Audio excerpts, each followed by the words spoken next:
Hello दोस्तों, आपका स्वागत है हमारे चैनल पर। तो हाँ, कहानी शुरू करते हैं। ये बहुत बहुत दूर एक ऐसे जंगल में जहाँ सूरज की किरणें मुश्किल से जमीन तक पहुँच पाती थीं, एक युगों पुराना रहस्य छिपा था। इस जंगल को छाया वन, शैडो फॉरेस्ट कहा जाता था। इसकी हर पेड़ की जड़ में हजारों कहानियां दफन थीं और हर पत्ता एक पुरानी गाथा सुनाता था। इस वन के सबसे गहरे हिस्से में, जहां पेड़ों की शाखाएं आपस में गूंथकर एक विशालकाय छत बनाती थीं, एक भयानक लेकिन शानदार प्राणी रहता था, अजगर, द ड्रैगन। अजगर कोई साधारण ड्रैगन नहीं था। उसकी खाल गहरे पन्ने, एमरल्ड्स जैसी हरी थी, जो पेड़ों की पत्तियों में आसानी से छिप जाती थी। उसकी आंखें जलते हुए अंगारों जैसी थीं, जिनमें सदियों का ज्ञान और एकाकीपन झलक रहा था। कहते थे कि अजगर इस जंगल का संरक्षक था। जब भी कोई बाहरी खतरा वन की शांति भंग करने की कोशिश करता, तो उसकी गर्जना से पूरा जंगल कांप उठता और उसके मुंह से निकली आग की लपटें दुश्मन को राख कर देती थी। लेकिन अजगर ने कई सदियों से किसी को अपनी पूरी शक्ल नहीं दिखाई थी।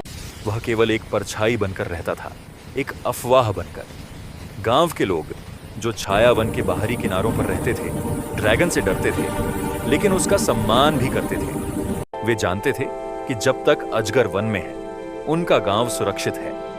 उनकी पीढ़ियों ने यह कहानी सुनी थी कि अजगर ने एक बार गांव को एक भयंकर राक्षस से बचाया था, जिसने उनकी फसलें और मवेशी नष्ट कर दिए थे। एक दिन गांव में एक अजनबी आया।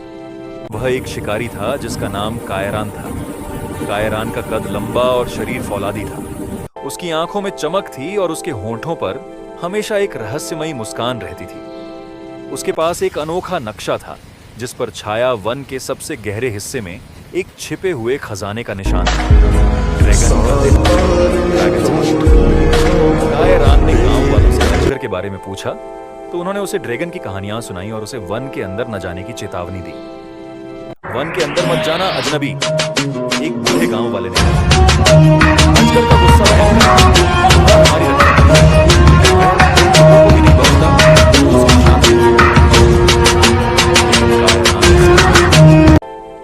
खजाने का लालच उसकी आंखों में चमक रहा था।